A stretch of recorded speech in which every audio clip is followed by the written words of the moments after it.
रात के 9 बजते ही पटना जंक्शन के आसपास के इलाके में माहौल बदल जाता है। वहाँ पर लोगों की भीड़ लगनी शुरू हो जाती है, चाहे वो नौजवान हो, चाहे वो अधेड़ उम्र का बुजुर्ग कोई व्यक्ति हो। माहौल सजने का मतलब यह है कि वहाँ पर एक अलग गिरोह एक्टिव हो जाता है। उस गिरोह का नाम है देह व्यापार गिरोह। सेक्स वर्कर भी कुछ लोग कहते हैं। ये मामला ये कोई पहला मामला नहीं, इससे पहले भी वहाँ पर कई बार मसले उठ चुके हैं। कई लोगों ने इसके बारे में बताया, खबरें भी आई, लेकिन उस पर कोई ठोस कार्रवाई ठोस कुछ होता हुआ दिख नहीं रहा है। लेकिन हमने सोचा कि आज आपको बताया जाए कि पटना जंक्शन के आसपास के इलाके में क्या होता है और वहाँ पर आम जो लोग हैं, आम जो राहगीर हैं, उसको क्या कुछ तकलीफ़ का सामना करना पड़ता है। आम जो घरों की महिलाएं वहाँ पर चलती हैं, उनको किस तरीके से मुश्किल परिस्थिति से गुजरना पड़ता है। देखिए, आप पटना जंक्शन आते हैं, पटना जंक्शन के आसपास दिन में आते तो कोई दिक्कत नहीं है, शाम में भी आते तो कोई दिक्कत, लेकिन 9 बजे के बाद अगर आप आते हैं तो वहाँ का माहौल बिल्कुल बदला बदला सा रहता है। एक पटना जंक्शन के जस्ट बगल में एक गली है जहाँ पर आपको चाय का दुकान से लेकर के तमाम होटल आपको नज़र आएंगे। उसी गली में देखिए कई सारे जो सेक्स वर्कर हैं वहाँ पर आपको नज़र आएंगे। कई महिलाएं रहती है, कहा जाता है कई किन्नर भी रहती है, और हमने इसको वीडियो रिकॉर्ड भी किया था। इससे पहले हमने आपको दिखाया भी। हमने सोचा एक बार फिर से बताया जाए कि अभी तक माहौल वहाँ का ठीक नहीं हुआ है।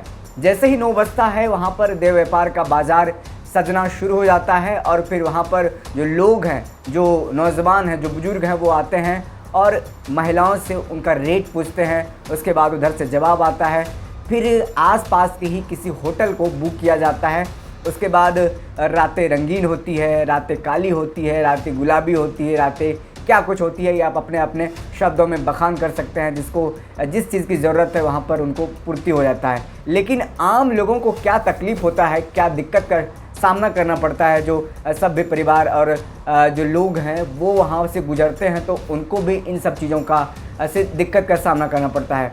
सपोज़ कि आप आम परिवार से हैं, आपको इन सब चीज़ों से कोई मतलब नहीं है, पटना जंक्शन आए हैं, 9 बजे के बाद आपको ऑटो नहीं मिल रहा है, या फिर मिल भी गया ऑटो नहीं मिल रहा, आप पैदल चल रहे हैं, तो आम राहगीर भी आपको पूछ सकता है आपका रेट कितना है, चलिएगा क्या। इस तरीके का शब्द आपको सुनने को मिलेंगे। कई बार हमने महिलाओं से सुनी है, शिकायतें आई हैं। रेलवे पुलिस को भी शिकायत दी गई है। रेलवे पुलिस कुछ दिनों के लिए वहाँ पर कार्रवाई भी करती है, पूरा छानबीन लगा रहता है वहाँ पर, लेकिन एक पुख्ता इंतज़ाम यहाँ पर नहीं हो पाता है कि पटना जंक्शन के आसपास का पूरा इलाका कैसे क्लियर किया जाए, साफ़ किया जाए। तो देह व्यापार का जो अड्डा बना हुआ है पटना जंक्शन का इलाका, उसको मुक्ति कैसे दिलाया जाए। आसपास के होटल का भी जो मालिक हैं, जो होटल के जो संचालक हैं, उनसे भी इनकी साठगांठ होती है। उनको कुछ पैसा दिया जाता है, कमीशन लेता है, ताकि वहाँ पर रूम अवेलेबल कराया जा सके। या फिर ये भी नहीं होता तो आसपास में कई सारे गाड़ियाँ लगी रहती है, ऑटो रहते हैं, ऑटो रिक्शा रहता है, वहाँ पर भी ये लोग गंदे गंदे काम करने लगते हैं। जिस तरीके से तस्वीरें कैमरे में कैद हुई है, हम आपको वो दिखा भी नहीं सकते हैं, और बस एक आपको हम समझाने की कोशिश कर रहे हैं कि क्या कुछ नज़ारा होता है। तमाम तस्वीरें भी आप देख पा रहे हैं स्क्रीन पर। ये पटना जंक्शन का आप पूरा नज़ारा देख पा रहे हैं, कितना चकाचौंध है। लेकिन ये चकाचौंध बदल जाता है 9 बजे रात के बाद, जब वहाँ पर सेक्स वर्कर सब आना शुरू कर देती हैं। कहीं दूर दूर से सेक्स वर्कर आती हैं, देह व्यापार का पूरा बाज़ार सजने लगता है। कई लोग एक दूसरे से पूछते हैं कि वो चलेगी, वो चलेगी। कई लोग उनसे महिला से जाके पूछते हैं कितना रेट में, महिला उधर से कहती हैं कितना लगेगा, फिर इधर से कुछ बात होती है, फिर उधर से कुछ बात होती है। फिर वहाँ पे रात में जो ऑटो रिक्शा चालक है, ऑटो रिक्शा चालक वाला पूरा सब कोई को पता होता है कि यहाँ पर क्या माजरा चल रहा है, क्या माहौल चल रहा है। कोई मीडिया वाला अगर बता करके जाता है कि हम यहाँ पर रिकॉर्ड करने जा रहे हैं, रिकॉर्ड करेंगे, या फिर ऐसा कुछ होता है, तो मीडिया वाला के साथ भी, पत्रकारों के साथ भी अभद्रता की जाती है, मारपीट की जाती है, तो इस पर पत्थर फेंके जाते हैं। अगर गलती से कैमरे में रिकॉर्ड हो गया तो वो मुंह बांधे रहती हैं, कहाँ की महिलाएं हैं कुछ नहीं बताती हैं, और रिकॉर्ड होने लगता है, पुलिस वहाँ पर आ जाता है तो उनको आनन फानन में भागना पड़ता है। तो ये सब चीज़ें हैं। पटना जंक्शन के आसपास का इलाका इतना गंदा क्यों हो गया है?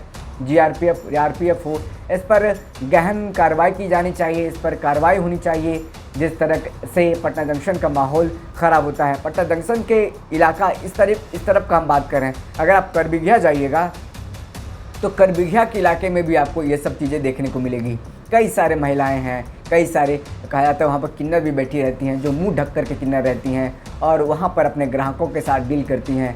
कितना शर्म लगता होगा जो राहगीर हैं, जो आम घरों की लड़कियां हैं, उनसे इस तरीके से पूछ लिया जाता होगा। कितना ख़राब लगता होगा, चलोगी, कितना रेट है। तो ये सब चीज़ें हैं जो इस तरीके का चीज़ें नहीं होना चाहिए पटना जंक्शन के आसपास में।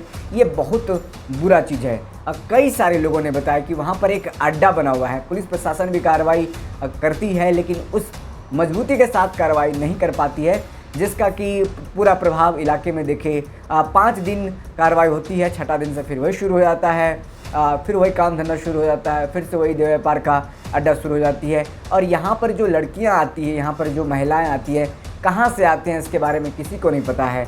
ना ऑटो चालक बताते हैं यहाँ के, और ना ही जो आसपास के लोग हैं वो बताते हैं, क्योंकि कमीशन कहीं ना कहीं हर एक दूसरे को मिलता है। जैसे वहाँ पर देह व्यापार होता है, किसी को अब होटल जाना है तो होटल वाले को होटल जाने के लिए ऑटो लेंगे, अभी होटल जाएंगे तो होटल में उसका किराया वगैरह सब कुछ, मतलब कहा जाता है एक बाज़ार वहाँ पर चल रहा है, व्यापार का बाज़ार चल रहा है। इसमें होटल संचालक को या फिर ऑटो वाले को, ऑटो रिक्शा वाले को, सभी को लगभग फ़ायदा होता है।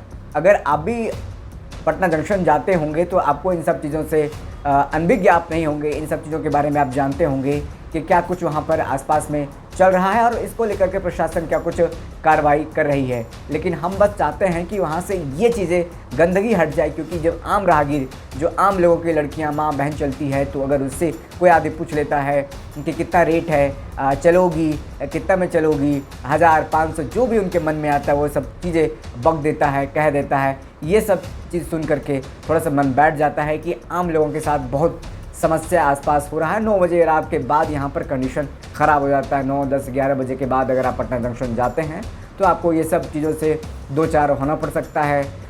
बहुत सारे वहाँ पर लोग आते हैं, कहाँ से लोग आते हैं, क्या होता है, आप अपने वीडियो में देखा, समझ गए होंगे क्या कुछ वहाँ पर नज़ारा देखने को मिलता है। फिलहाल इस खबर में इतना ही। अगर आप चाहते इस खबर के बारे में कुछ बताना, कमेंट बॉक्स में बता सकते हैं। अगर आप चाहते इस खबर को लेकर के कुछ ज़्यादा संज्ञान हो, इस पर कार्रवाई होनी चाहिए, तो आप शेयर कीजिए ज़्यादा से ज़्यादा लोगों को। फिलहाल इस खबर में इतना ही। बहुत बहुत शुक्रिया।